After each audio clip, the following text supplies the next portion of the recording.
Welcome to Modern Business Life. Real conversations with the leaders, operators, and innovators shaping the way business gets done. No fluff, no filter. Just the stuff you wish people weren't scared to say out loud. Interested in being a guest? Email us at guest@modernbusiness.life. On with the pod.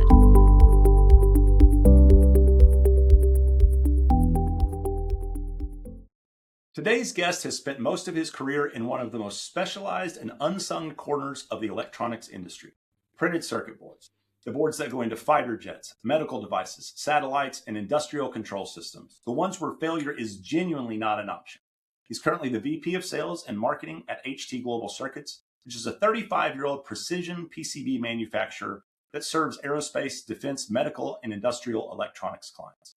Before that, he spent nearly a decade at Summit Interconnect, which is one of the largest PCB manufacturers in North America. And before that, 11 years at Marcel Electronics. He is truly a lifer in the printed circuit board and contract manufacturing industry. He's spent some time in legal and e-discovery, coaches youth soccer and basketball for years, and is based in Orange County. Vince Beusan, welcome to the pod. Thank you, Colin, for having me. Appreciate it. Yeah, you bet. So let's dive right in. Some of the people that listen are in enterprise software, sell complex engagements into highly regulated environments, and you are as well. Tell me a little bit about, on a long sales process where you're going through procurement, you're going through legal, how do you keep the relationship with the buyer engaged when that process is playing out before you actually get a PO? Yeah, that's a great question. So first is really bringing awareness to the market on who we are and the value that we help to bring. And really the industry in itself is got very few players left in North America, probably about 120 printed circuit board fabricators left in North America domestically today. We're fortunate to be one of them in position to build domestic fabrication, offering also our customers, value, but to provide, them a solution with respect to keeping them engaged. We really need to understand, their buying process.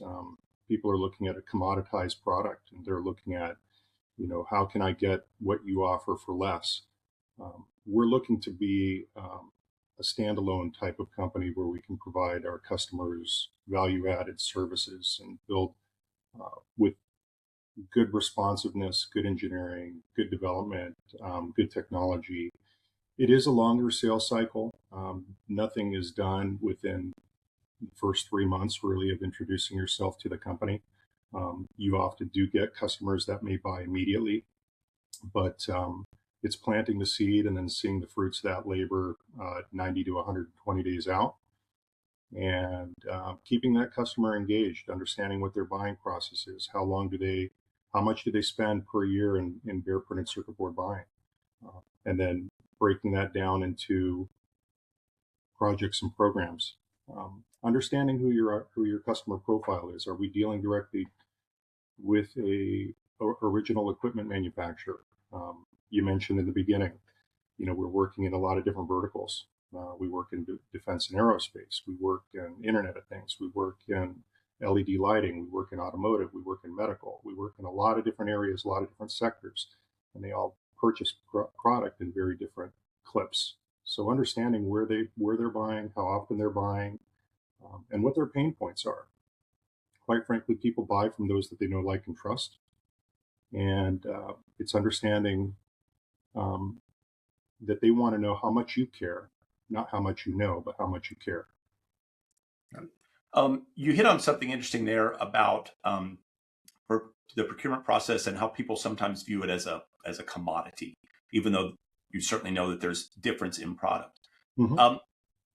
In addition to that difference in product, there's also a very complex supply chain story happening right now with China reshoring, geopolitical risk, Defense Department budgets, which are here today, gone tomorrow, or not here today and suddenly appear tomorrow. How is that changing what your customers and potential customers are asking for and how they're thinking about their supplier relationships? Yeah, it's a great question. It began probably even a year ago now that tariffs really became an issue with respect to escalation of tariffs to almost 170% a year ago in April 2025. So there has been a shift. There's been a big shift with respect to the need to shake the tree, so to speak, of OEMs that have held their products offshore and set it and forget it, pretty much. Let their fabricators do a very good job offshore and not need to move it. Now, with the escalation of those tariffs and the need to maybe mitigate risk and move that product to another alternative region where it's more favorable tax wise, you need to have solutions for that. There's alternatives to building into China, areas in, say, perhaps Taiwan, Thailand, Malaysia, other regions of the world that may not be as impacted as they are within China, and also bringing product back here into the United States. Does it build more resilience with the supply chain in the USA? That's debatable. Um, there's still a cost delta with building product in the USA versus building it abroad. There is a barrier to entry. I mean, cost of labor here in the USA is quite a bit more than it is anywhere else in the world. So we are seeing product come back to the USA and being reshored or asked to provide estimates based upon both abroad and domestically should things happen and they have a choice to make plan A or plan B. That is happening. But it's also finding and resourcing our customers to other alternatives out in around the world. Thailand is a large area of expansion, as is Malaysia and other regions as well. But they've got a while to catch up. China, quite frankly, they've been being built up for since the 70s, in terms of dominating the sector, and really started to turn the corner at the year 2000, and they haven't looked back. So they've really been the leader in a lot of advanced capital expenditure in our industry. So it's tough to find a lot of great resources outside of that region that are extremely capable, but they're coming. It's going to take some time to do so. But we have both in our bag. We have opportunity in both China, Taiwan, Thailand, and in Malaysia and in the USA. Being able to say that you're proud to build product in the USA goes a long way. And, we're happy to be able to do that and want to continue to play the long game and offer our customers that opportunity. But this industry has changed quite a bit in the 30 years that it's played out, and it's a survival of the fittest. Talking about defense spending, talking about China, talking about tariffs, one phrase for it would be budget uncertainty. But that's not just in defense. There's a lot of folks with the rise of AI. There's budget uncertainty with layoffs. There's budget uncertainty. How do your customers talk about budget uncertainty, and how is that affecting the long cycle deals? Good question. There is changes today that we have not faced in quite some time with resources of raw materials and raw materials that are available to produce laminate chemistries. The cost of commoditized metals, gold, nickel, silver, palladium, copper, have all gone through the roof over the last handful of years. And it's changed quite a bit. The landscape of our proposals, for a validity of a proposal, has gone from the timing of 6 months to 90 days to now 30 days. And that change is indicative of the market that we're in today. So where a customer can have had or could have held a proposal for half a year, by the time they're ready to order, if they were really doing a good job of planning ahead, in many cases they'll need to revisit that proposal to see if there's any changes in the materials costs, the availability for materials, the lead times associated with that. And so that's what we're seeing. We're seeing that. So that's kind of been, I think, one of the biggest changes. And it's not just company specific, it's industry worldwide. So That's great. Shifting to think a little bit about competitors. Obviously, you said it's a dwindling number of folks that are domestic producers. You said a little over 100, but so there's still some competition out there. When you're selling in a competitive deal, are you aware of what it is that they're saying and what it is that they're doing to try to attract the customer? Or are you heads down thinking only about the value that you can provide and hoping that that carries the day? Um, I look at customers the same as probably anybody else out there in terms of my competitors, but really it's understanding what the pain is. You know, somebody drops the ball, everybody has their good day, and everybody has their bad day. And so looking at it from a standpoint of keeping the customers and the sales team that we have focused on new business development, driving specific verticals, I think is the big play for us. Staying in your lane and what you're good at, and just expanding upon that. There, there are companies that say yes to everything, and it's tough to be a master and a jack of all trades. So staying specialized in your niche and understanding what your core competency is and where your strengths are, and sticking to that niche and to that value add that you can bring to the market helps you set up yourself and your team for better success. And we aim to help do that. Um, there is certain nuances in this space that we just are not positioned to support. And we're very transparent about that with our clients. But I think this has become more of a niche-oriented market for fabricators that are left in North America to focus on those specific industries. So um, I hope that answers your question. Yeah, for sure. So you mentioned the team and putting your folks in a position to be successful. What are some of the traits that you look for? And this is a question I like to ask people. What are some of the traits that you're looking for when you're thinking of hiring somebody into your sales org that you think will help them be successful, but also be part of the culture and the environment that you all have? Yeah, that's a great question. I love sports. I'm an athlete. I've always competed. Got family full of athletes that are playing at a high level of soccer in the D1. And so I look at things like, do you have a background in sports? Do you know how to compete in a team environment? Do you drive by wanting to be better every day? I look at making yourself sharp. Iron sharpens iron, and try to get better every single day by 1%. And looking back, am I 3 times better at the end of the year than I was when I started?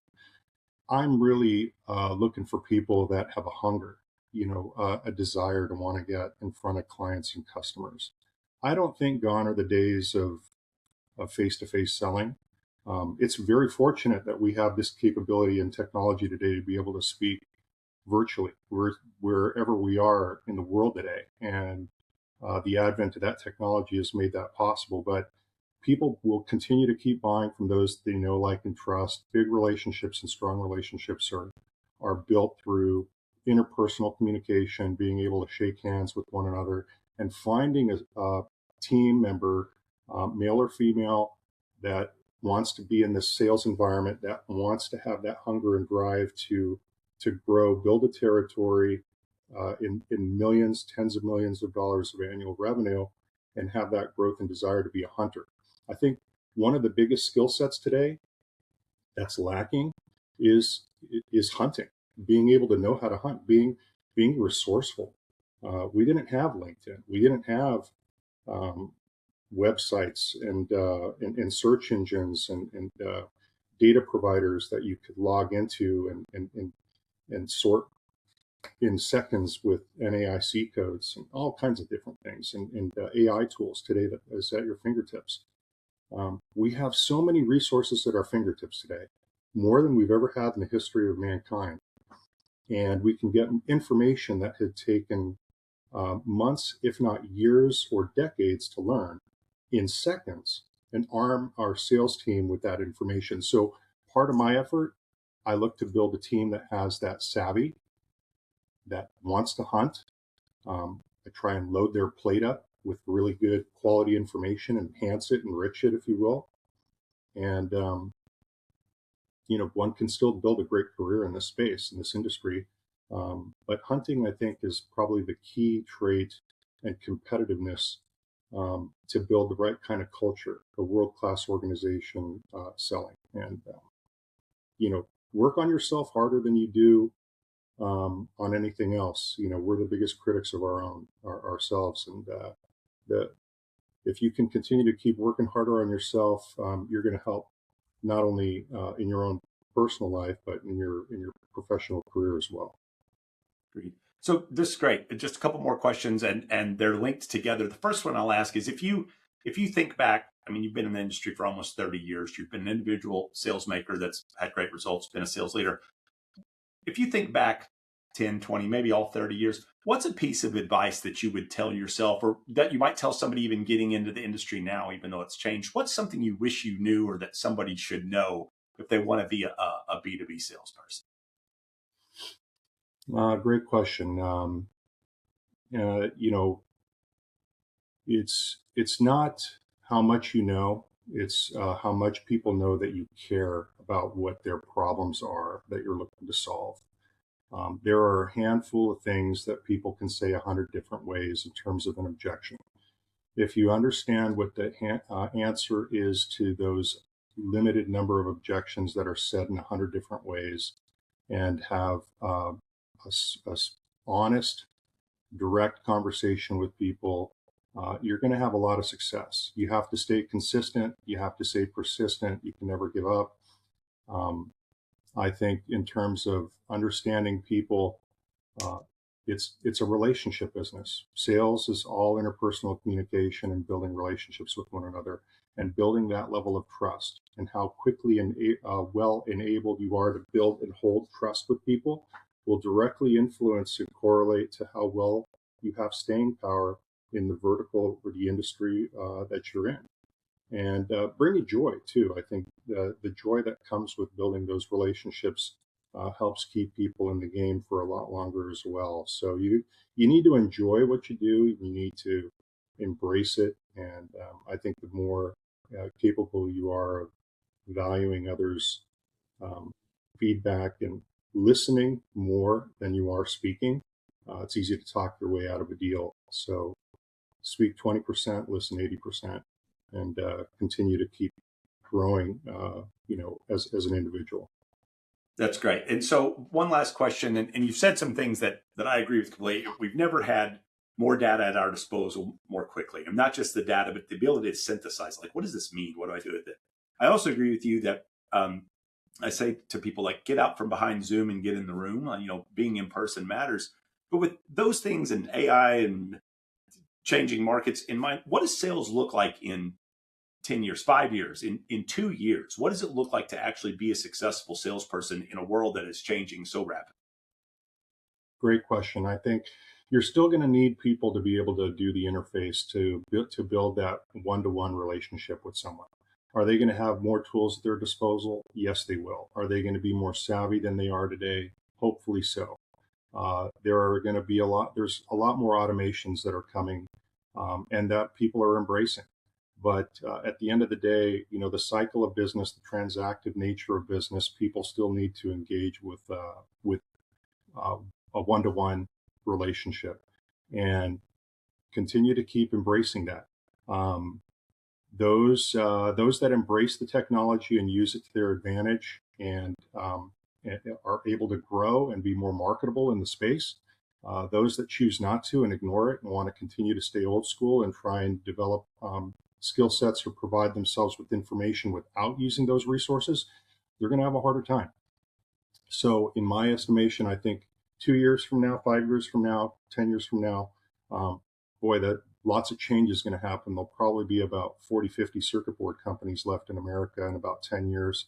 But there are going to be people still selling to people. That's not going to stop. It's just the different level of tools that are available to people and the resources, and that information um, is moving at such a lightning pace that you need to hop on, embrace it, use it to your advantage, and and continue to keep in front of people. that are in whatever the vertical is that you're doing, whether it's hardware, electronics, software as a service, um, legal, medical, whatever that field is. People will continue to keep buying from one another, and I don't think that will ever go away. That will never change. It's just the tools in which you're going to be utilizing that will constantly be changing. That's perfect. Well, listen, thanks, Vince Beusan with HT Global Circuits. Thank you for joining the pod today. Lots of insights. Again, it comes down to people, it comes down to trust, and it comes down to understanding what it is that the customer needs and helping deliver on that. Thank you for being our guest. Thank you very much, Colin. Appreciate it. Thank you.